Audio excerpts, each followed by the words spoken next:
Welcome to the Eurasian Watch. The presence of the United States in international waters, besides some other factors, compelled China to develop railway projects in the Eurasian region. In this regard, China-Kyrgyzstan-Uzbekistan (CKU) railway project was signed as early as 1997. Once completed, this railway will reduce the rail distance from China to the Middle East and southern Europe by approximately 900 kilometers, cutting 7 to 8 days in travel time and making it more convenient for Central Asian countries to access ports in the Persian Gulf and the Pacific. However, there has been little progress in the CKU railway. Besides CKU railway, China and Uzbekistan also announced the construction of another railway to connect Central Asia, Afghanistan and Pakistan. Besides regional projects, China-Europe Railway project was initiated in 2011 since the successful opening of first China-Europe freight train in March 2011.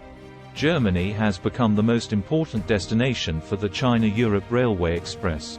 In March 2013, China planned another railway project connecting Suzhou in China with the Netherlands in Europe.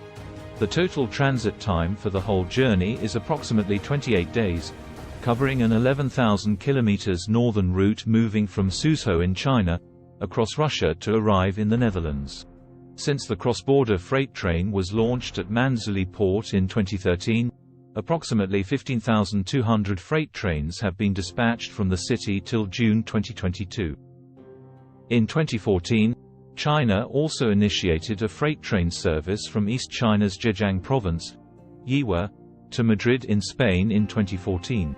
Now, the train dispatched from Yiwu to major cities in Europe has become the pillar in cross-border transportation, with the numbers of trains dispatched last year reaching 1,277, and is expected to reach up to 1,600 this year, a historic high, compared with just one train in 2014.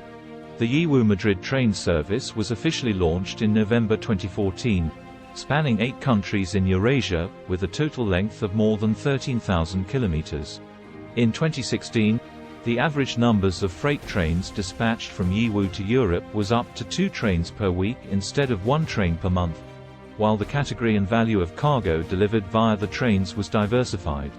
From 2016 to 2021, the annual number of China-Europe freight trains increased from 1,702 to 15,183, with an average annual growth rate of 55%.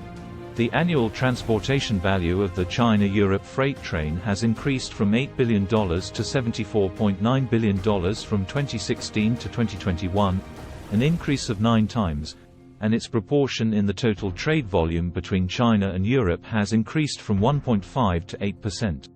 In January 2022, goods departed from the city of Suzhou in East China's Jiangsu province for Milan, Italy, marking the first China-Europe freight train linking the two countries.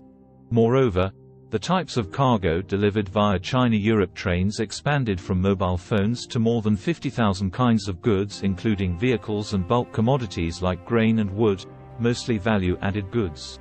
In the face of the severe impact of the pandemic, the China-Europe freight train has bucked the trend and kept growing, with 78 operating lines reaching 180 cities in 23 European countries.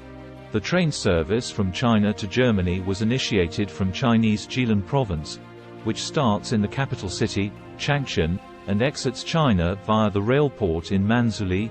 Inner Mongolia Autonomous Region passes through Russia, Belarus and Poland before finally arriving in Germany and has been in operation since August 2015.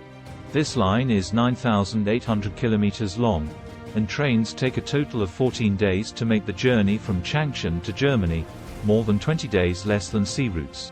As a landmark project of the China proposed Belt and Road Initiative and China-Laos Friendship, the China-Laos passenger train, Kunming in China to Vientiane in Laos, was put to operation in April 2023. This 1,000 km railway project will provide strong support for accelerating the completion of the China-Laos economic corridor and building a China-Laos community with a shared future.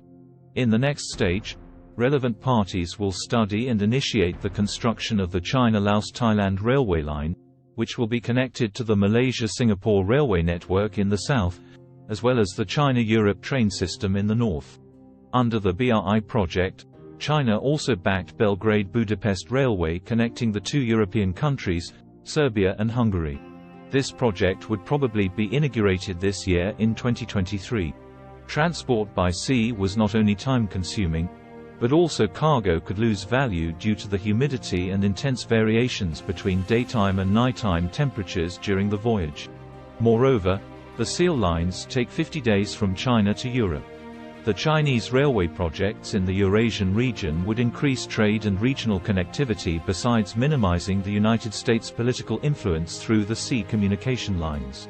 Moreover, these railway projects would bring significant cost savings to the customer compared to air freight, as well as shorter transit time of 13 to 15 days compared to the ocean freight. Thank you for watching our channel. Subscribe for more updates.